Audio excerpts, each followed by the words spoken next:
Long Life Health presents the Talk Thought Podcast.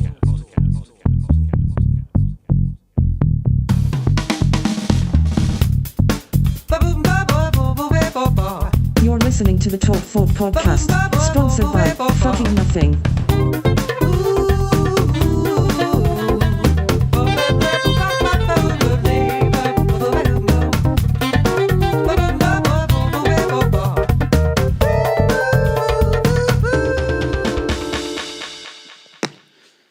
Welcome to another episode of the Talk Thought Podcast. I'm just talking out loud. Stop judging me. This is episode 33. And I wanted to talk about the problem I find I get myself into, that I'm moving myself away from, and I see pretty much, again, I throw out the word majority all the time because the majority of the people I tend to see in the majority of people. And I come to that conclusion because really all I find myself doing is observing human behaviour. Everyone's a human. Anyone that's listened to this anyway. So we all fall into similar traps because of human behaviour. And the problem is we all want to see immediate results. So whatever you're doing, one of the best examples to always relate it to is something to do with your physical health. Trying to build muscle, trying to get more flexible, trying to lose weight, or mentally trying to remove yourself from anxiety or pull yourself out of depression. Whatever it is, you want them results as quickly as possible. You started from that point of, I want to do something, I want to improve, I want to change. Again, no matter what it is, you started from somewhere. You've had an original motive because you value a result. You value losing weight. You value looking bigger and more muscular. You value feeling better. Whatever it is, people apply their value to a short-term goal. So the short-term goal of maybe exercising and losing weight is, yeah, you lose weight, but the long-term goal is, if you continue to do that with efficient exercise routines, you look after your health. That should be your long-term goal, and that's what you should be striving for, rather than making your first priority just weight loss. You should be focused on health, and then the weight loss or the muscle building or whatever comes, feeling better out of depression and removing anxieties, all comes from physical or mental health. That's what you should value most. And then as a consequence, you lose all those things or gain all those things. And the problem is when you latch onto a short-term goal, you want to see that result as quickly as possible. So immediate results, and it doesn't happen right away. It does not happen. And the majority of people I see that give up on something is because they don't see the results they want to straight away. Again, with exercise, and they feel like, oh, what's the point? Because their motives and their value is lied in the short term. Like, I want to look big, I want to be musclier, I want to lose weight, and they're forgetting the main objective. So they give up. So they apply their value to the wrong thing. So that's one bit of advice I would say, is apply your value to the long-term goals and just reap the rewards of the short-term goals, and they will come. But don't apply any concentration or focus towards, I've got to lose weight. Have a higher bar set for where the value is. So, if I continue to do this is just, make your priority as well, just to have fun with it. Because if it's not fun and you don't enjoy the process of getting up and going to the gym or meditating or doing whatever it is to improve yourself, if you don't enjoy the process, it's not really worth doing. If you're just aiming for that, I just want to look good in a few pictures on holiday, then of course it's not going to last, and you're going to yo-yo and you're going to go up and down. So enjoy the process of it, and you'll be a lot more likely to stick to it, because unless you don't like having fun and enjoying yourself in some sort of functional, positive, productive habit like exercise or meditation or yoga or whatever it is, then you're likely to stick at it because you're enjoying it. So that's the first thing I'd say, is don't latch on to wanting to have immediate results, because often it's not going to happen. If you're quite overweight, so if you have a lot of weight on you, like the more fat you have on your body, the easier it is to lose. So you might see results quickly, and you might continue to do that, but then you might hit the wall once you've lost it, where it's going to come off a lot slower after that point, and then you might give up there. Again, it all comes back down to the same principle. Don't really concentrate and focus on that. Focus on long-term goals, put your value elsewhere, and let them things come as a consequence of the higher point of value. I hope that makes sense. And it's a common problem. A lot of people just give up. It doesn't even have to be in something so much physical. It could be trying to, even me trying to build this long life health and write this book and doing these podcasts. I haven't got what you would call a net worth network, so I don't really have a big audience, not even close. And I could say, oh, what's the point in doing all this? And essentially I continue to do it because it's self-development for me, it's self-improvement for me, and then it's me optimizing my present and supporting my future. And I know that's sort of my tagline, but I wholeheartedly believe in that. I think if I just concentrate on it, in the future it will pay off. But I don't look too far ahead with it. I just try and think about what I can do today, try and enjoy it as much as possible. And don't get me wrong, it's difficult at times. Sometimes I put stuff out and I'm deprived and malnourished of conversations I wish to have, and I watch a lot of interviews and read a lot of books and listen to a lot of podcasts, and I just think, fuck, why can't I have a conversation with those people? And the conversation I'm having people with, I find it difficult to get people that are on the same page as me. And people do message me, and people go out their way to message me on Facebook, and I obviously have a handful of friends I can have good conversations with, but the majority of it I can't, and it's difficult at times. But I know if I don't worry about it too much, don't really focus on wanting to have immediate results, continue to just enjoy it as much as I can, remind myself of those targets when it gets difficult and it is a bit disheartening, like, fuck's sake, why is no one replying on that status? Why is no one reaching out to have conversations on the podcast? Which is, again, something I always encourage. If I latch onto them ideas too much, it's a pain in the arse, and ultimately it reflects on me intrinsically. So I start becoming and feeling down because I'm latching onto the idea I'm not succeeding short term, but I'm probably on the path to succeed well long term. And that's what I have to remind myself on. And having an outlet and a form of expression like a podcast is something I encourage anyone to do, because if you let these thoughts spiral downwards in your head and you get into negative thought patterns, then you and your behaviour and your feelings and your emotions will become a representation of that. So you'll start to feel down, you start to feel depressed, and you'll get yourself wound up and frustrated, and then you won't want to carry on. And then it's counterproductive because you forgot what you were ultimately doing it for.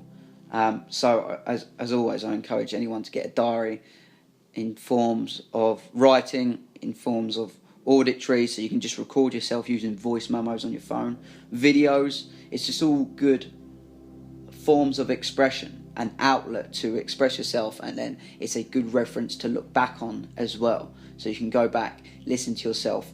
And it was a big obstacle for me to start doing podcasts initially anyway, because I didn't, like most people I've spoke to, don't like the sound of their own voice. I hated photographs, and for me to do videos, I didn't think I'd ever be able to do it. But then you just realise, 2 or 3 weeks of persistence, and it becomes less of a problem, if any problem at all anymore. And with the voice, with listening back to your voice, it's a good reference for me to further develop my skills in communication. I'm still definitely no expert at doing that, but I'm definitely able to talk more freely in a room where no one else is, and I'm just basically recording myself. You get better at doing it. And if I was to listen back to the first few times I tried it, I felt incredibly uncomfortable, I felt awkward, and my speech was a representation of that. But you got to dissociate yourself with the idea that you sound funny, because unless other people have pulled you up on your voice before, which is very, very unlikely, it only sounds funny because you're not used to hearing yourself back. And even if this was the case, like you had a weird voice and you really spoke like that, it would only be a problem if someone else found it a problem. And then really, it's still not a problem. It's never going to be a problem, really. But what I'm saying is, people have heard you talk your entire life, and no one thinks twice about it. No one thinks twice about, cool, he's got a weird voice. Unless you have a weird voice like that. But in general, no one cares. But for some reason, you care because you've not heard it before and you feel awkward. And it's like, oh, that's not how I sound. That's not how I sound. And it makes you feel awkward, so you don't want to do it. But no one gives a fuck. And when you record yourself on videos, unless it's incredibly unnatural at first, which it will be, if you learn to just talk like you normally do, no one gives a fuck about what you look like. But people only care about what you're saying. So there's those initial obstacles of that will stop you and prevent you from doing something, because again, you feel uncomfortable. Push through that comfort zone. Further develop. I sort of went off on a tangent now. I don't really know where my point was going, but again, it's me freeballing, just talking out loud. But with the immediate results thing, the other thing I wanted to say was, I see the patterns in other areas. So, for example, if you have an issue that has a symptom, so whether it's depression, whether it's headache, whether it's pain, of course, if you're in suffering, you're going to want to see immediate results even more, because you want to remove that suffering as quickly as possible. And it's good for me to relate back to where my mind frame was some years ago, in the sense that, let's look at health. When you look at health and you look at the mainstream structure and what you've been led to believe, and all these viewpoints, you grow up thinking, a doctor's surely the person I need to go and see about my health. Medication surely the way to go to get rid of this symptom. Start taking these over-the-counter products when I'm ill, when I'm feeling under the weather, when I'm sat in bed with a cold. You follow these normalities, these programs that have been set in place, but you have an awareness and an understanding, a very, very minuscule understanding of what, let's say, alternative therapies are, or nutrition, or holistic therapies, or Chinese medicine, or whatever it is. And I remember feeling, surely they don't work, because it's a load of bullshit. It's not as powerful. The immediate result, for example, if you are in pain, or you're unhealthy, or say you're suffering with depression or something like that, if you was to take a medication or something that would mask the symptom, it happens as quick as it takes you to, again, if it's medication, to digest it. So then you do get essentially an instantaneous result, an immediate result, and you think, oh, that works. This is working because I can feel it. But with a more alternative therapy, or a holistic therapy, or Chinese medicine, or something, or nutritional based, it takes a little longer, and you don't feel it as impactful right away. So it's easy to disregard and go, that shit doesn't work. Which is where, again, at a younger age, I imagine my viewpoint was. I think I can remember feeling like, Chinese medicine and that, it's all myths, it's bullshit, it doesn't work. How is that going to be better than what they're creating in a lab that can target the problem straight away? But then you realise it's the need to see immediate results. And it's a problem almost with everything, especially with something to remove suffering.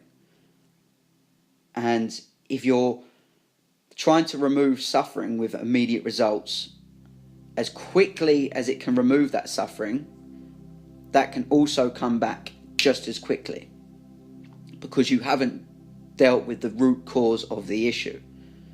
Again, with many things. So I think it's easy to disregard, and people don't take it seriously because the options out there in the status quo say, do it this way, these are the results you're going to get straight away, and they mask symptoms and everything I've spoke about previously, and I don't really need to go into detail about how. I hope anyone listening to this understands how that works generally. But when you take seriously and start to accumulate like stuff like Chinese medicine or nutrition, or even just sleeping properly, or holistic therapies, or alternative medication, when you start to take them seriously and you put them into your routine, what you're doing normally, remove the routines, the habits, the rituals you had that led to the problem.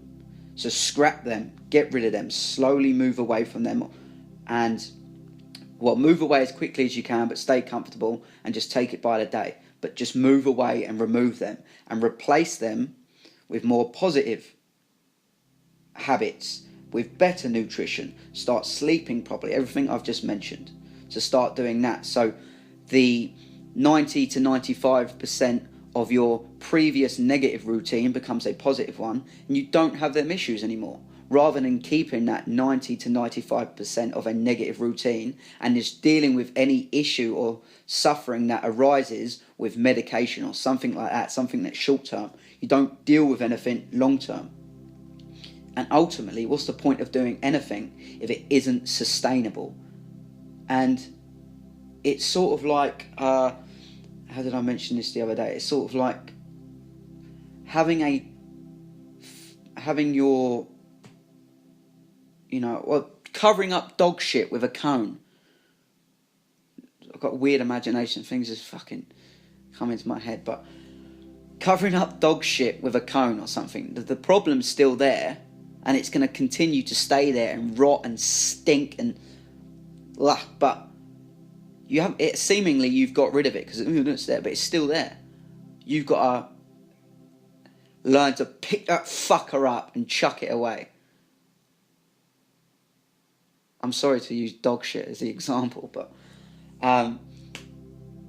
hopefully that makes sense. Yeah, and I think the need for immediate, quick results, I want it as quick as possible, leads to so many problems. So before you start to do anything, what you need to do is change your mindset.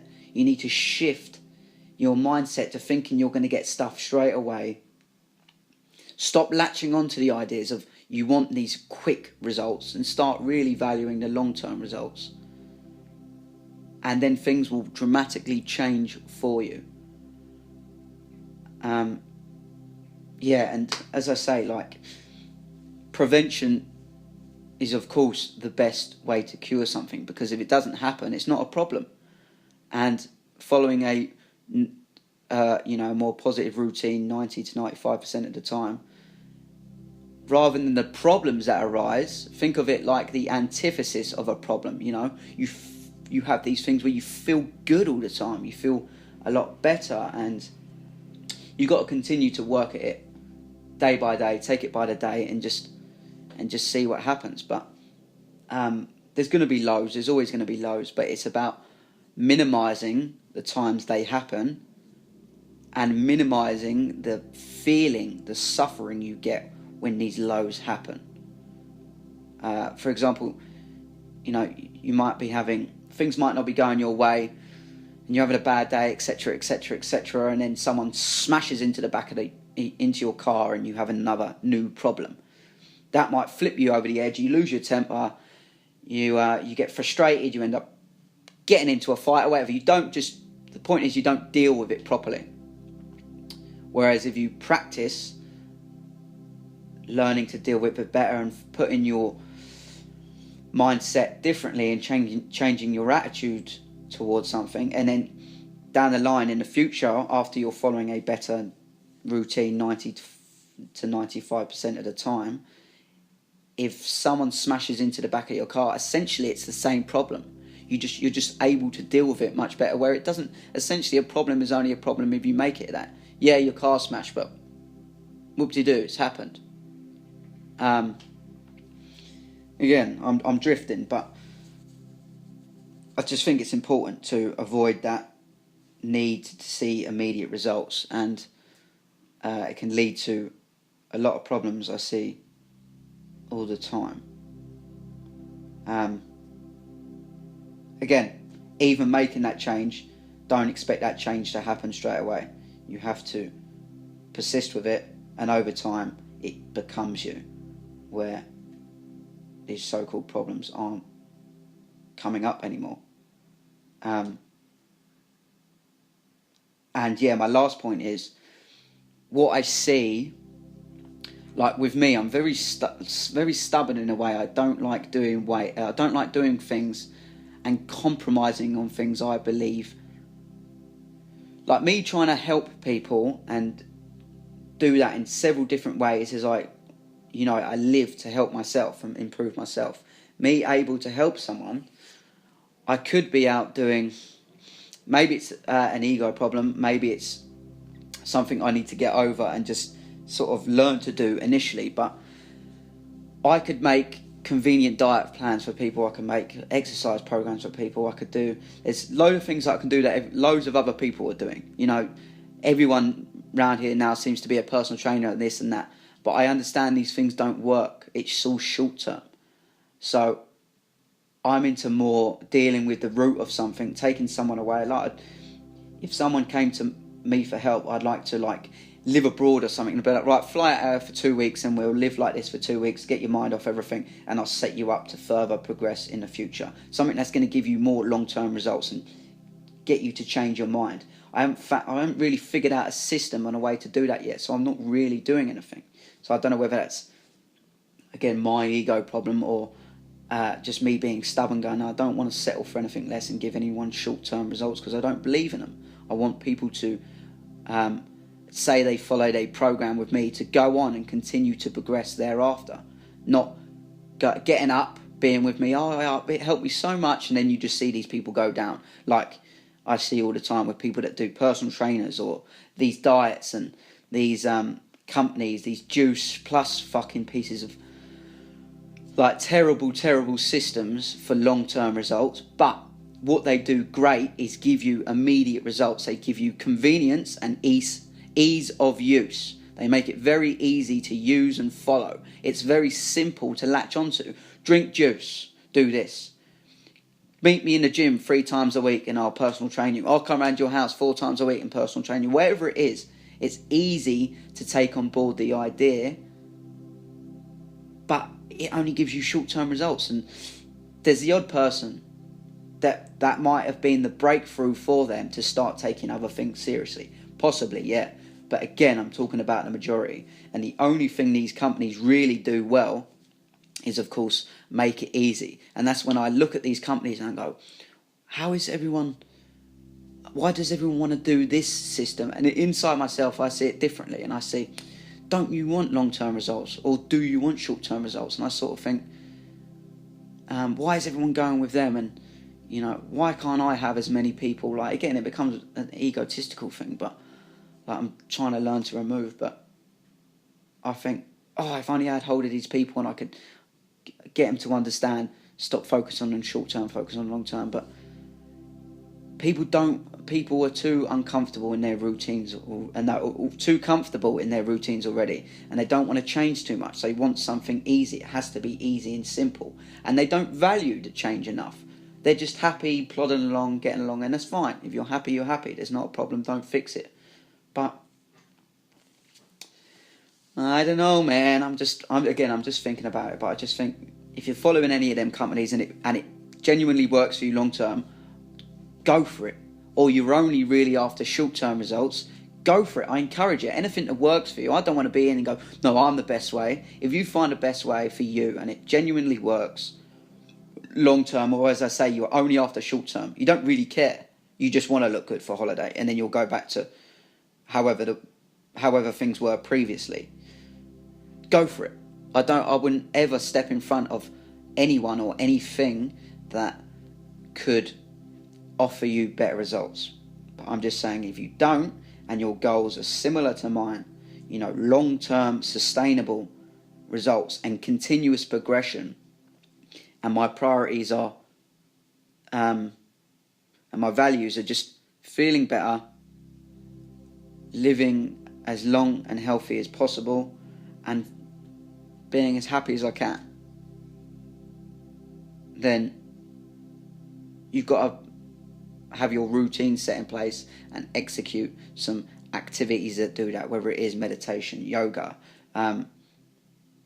There's a million different ways to do it, but there are some core principles to follow. Nutrition is 100% one of them things, because you're experiencing life through your body, and it has a direct, a massive impact, a direct effect on how you experience life. So if you're feeding it shit food, chances are you're going to feel shit all the time, or you're constantly going to be chasing short-term highs, like, I'm going to have this chocolate bar because it gives me a spike of energy and it tasted good for 30 seconds. Again, it's all immediate results rather than drip feeding long-term sustainable results. So nutrition is one of them things, and obviously you don't have to go to extreme. I'm talking about in my book at the moment, we compare ourselves to people that are the extremes. So I talk about someone like Anthony Joshua, heavyweight boxer at the moment. If you're comparing your results and your personal progression to Anthony Joshua, you've got it all wrong. You've got to look at yourself and look at what your life requires and what your goals are. Anthony Joshua trains hours every day to throw his limbs at someone else's skull and frame to put them unconscious. Obviously, he's going to be an extreme example of physical health. You don't have to go that far. We're latching onto ideas that are attainable if you put the time in, but it causes an imbalance in your life. The only time I think you should make compromises like that is when you are that is your life, that is your job. Other than that, dissociate yourself with these extreme examples and look at what you really need. You need to be fit, functional, and mobile, whilst being happy, balanced, and that needs to be sustainable. You can't sustain Anthony Joshua's training plan if you're working in an office or you're working on a building site. It just doesn't work. Down the line, it's going to cause problems and it's unsustainable. It's a very, very simple philosophy of mine, but it can get deep and it can be complex. This is why I'm waffling on. But I suppose the last takeaway is, again, remove the need for immediate results. Start focusing on the long term and value the context. Value the context. So if it's something physical or if it's anything to do with the body, feeling better, being better, making it sustainable, rather than lose weight, build muscle, rather than which would be the content. Let them be the consequences of a bigger value. Anyway, that's the end of this episode. That's me just talking out loud. Feels good to get shit off my chest. As always, go to longlifehealth.net to find out about everything I'm doing. Follow my social media profiles. I've posted a couple good documentaries lately that I highly recommend people go and watch. One's on Conor McGregor. Very, very interesting, like an hour-long continuous shot where they're just walking and talking with Conor McGregor, talking just as he was coming out of his injury, so very, very early on in his UFC career. And you can see this humble side to him, and you see as his ups and downs and how he talks about the mind frame he continues to push on himself. And watch it, you understand it a lot better than I can explain it. And another one to do with Dorian Yates, one of the most successful bodybuilders to ever live, let alone come out of the UK, who has obviously spent his life attached to this idea of, I've got to get the perfect body. And then after he's retired, he's actually realised there's so much more to it, and he's expanding, letting go of all his barriers and expanding his mind more than his body. So he's working on his mind more than his body, and again, that's an equally interesting watch. Whether you're into bodybuilding or you know who he is or not, just as a person, it's a good watch. Again, that's on my Facebook, the link to that documentary. I'll be continuing the breakdown series of the His philosophy, so if you're listening, watch out for them episodes. Yeah, they'll be coming. And for now, hope you can take that on board. In general as well, this is last note, I promise this is the last one, but if you're listening to anything informative, like a podcast or an audiobook or something like that, you'll make it more efficient if you occupy one side of your brain. So do something that doesn't require much conscious activity. What I mean is, if you're listening to something you're trying to focus on, go for a walk, do some cleaning, go to the gym, or just occupy yourself with something physically as you do that. And that physical thing can't require too much conscious activity, if any at all. So obviously walking, going for a toilet, etc., etc. It will help you retain, absorb the information a lot better. Anyway, safe.